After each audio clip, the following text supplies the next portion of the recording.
31 जुलाई यानी आज के दिन महान गायक मोहम्मद रफ़ी जी की 40वीं बरसी है। मोहम्मद रफ़ी जी को 31 जुलाई 1980 के दिन 3 बार दिल का दौरा पड़ा और इलाज के दौरान उनकी मौत हो गई।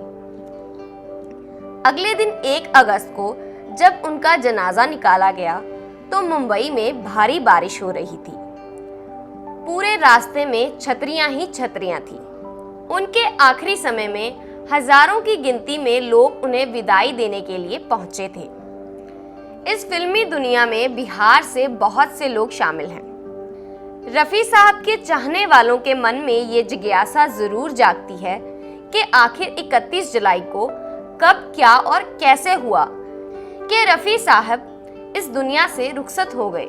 लखनऊ निवासी मशहूर रवि प्रशंसक संजीव कुमार दीक्षित ने खुद रफ़ी साहब के सबसे छोटे दामाद परवेज अहमद ने बताया कि रफ़ी साहब का आखिरी दिन कैसा था और सुबह से लेकर रात तक उन्होंने क्या क्या किया।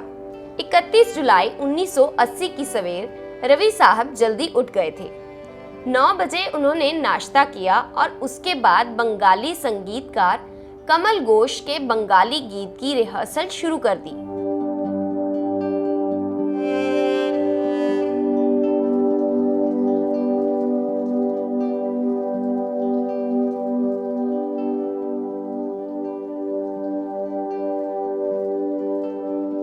कमल घोष उनके घर पर ही मौजूद थे क्योंकि सेहत ठीक ना होने के कारण रफ़ी साहब घर से बाहर नहीं जा सकते थे। घोष जी के घर से जाते ही रफ़ी साहब को छाती में हल्का हल्का दर्द शुरू हो गया। तब उनके साले साहब जहीर भाई ने उन्हें दवाई भी दी। इससे पहले भी रफ़ी साहब को 2 हल्के अटैक आ चुके थे जिसको नज़रअंदाज कर दिया गया था।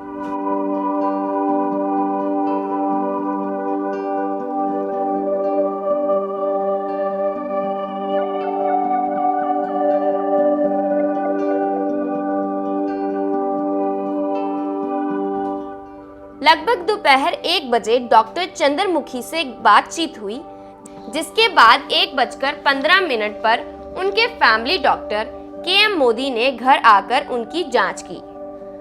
जांच के दौरान उन्हें पता चला कि उन्हें दिल की समस्या है और उन्होंने तुरंत उन्हें ऑक्सीजन देना शुरू कर दिया। इसके बाद उन्होंने घर वालों को कहा कि रफ़ी साहब को एडमिट करना पड़ेगा। रफ़ी साहब हॉस्पिटल नहीं जाना चाहते थे पर उनकी कार में उन्हें हॉस्पिटल लेकर जाया गया। हॉस्पिटल जाने के लिए वो खुद चलकर अपनी कार तक गए। इसके बाद दोपहर 2 बजे उन्हें माहिम के नेशनल हॉस्पिटल में एडमिट करवा दिया गया, पर वहां डॉक्टरों के पास पेसमेकर मशीन नहीं थी जो कि हार्ट पेशेंट के लिए जरूरी होती है। उसके बाद उन्हें बताया गया कि बॉम्बे हॉस्पिटल में पेसमेकर है। वहां ले जाते समय रफ़ी साहब को दूसरा अटैक आ गया। शाम 6 बजे उन्हें बॉम्बे हॉस्पिटल शिफ्ट करवा दिया गया। वहां डॉक्टर्स ने रफ़ी साहब को पेसमेकर मशीन तो इंस्टॉल कर दी पर वो ठीक ढंग से काम नहीं कर रही थी। जब तक दूसरी पेसमेकर मशीन का इंतजाम हुआ, रात के 9 बज चुके थे। इस जद्दोजहद में काफी समय बर्बाद हो चुका था जिसमें डॉक्टर उन्हें बचा नहीं सके। रात के 9 बजे डॉक्टर KM मोदी और डॉक्टर डांगर ने रफ़ी साहब को अटेंड किया पर उनकी हालत बिगड़ती जा रही थी। इस तरह रात के 10 बजे और 10:10 पर रफ़ी साहब को तीसरा अटैक आया और उनकी सांसें रुक गई और उनका देहांत हो गया। रात भर उनकी मृतक देह को हॉस्पिटल में ही रखा गया। 1 अगस्त 1980 की सवेर 9:30 बजे उनकी बॉडी को परिवारक मेंबरों को सौंप दिया गया। रफ़ी साहब के दोस्त शाहिद बिजनौरी ने उन्हें आखिरी गसूल दिया। दोपहर 12:30 बजे उनका जनाजा घर से रवाना हुआ और दोपहर 2 बजे बांद्रा की बड़ी मस्जिद की नमाज में नमाज़े जनाजा की रस्म हुई और 2:30 बजे सभी लोग रफ़ी साहब को सांता क्रूज कब्रिस्तान लेकर चले गए। पूरे रास्ते में जोरदार बारिश हुई। शाम 6:30 बजे रफ़ी साहब की मृतक देह को दफनाया गया और बारिश एकदम रुक गई। ये सुनने में काफी हैरानी वाली बात है पर ये सच है।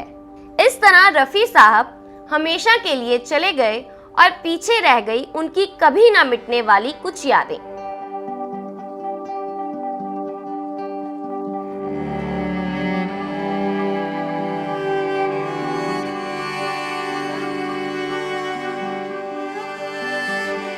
उनके शब्द थे, ये जिंदगी के मेले दुनिया में कम ना होंगे, अफसोस हम ना होंगे। विरसा लाइव टीवी उनकी 40वीं बरसी पर उन्हें श्रद्धांजलि भेंट करता है। देखते रहें विरसा लाइव टीवी। धन्यवाद।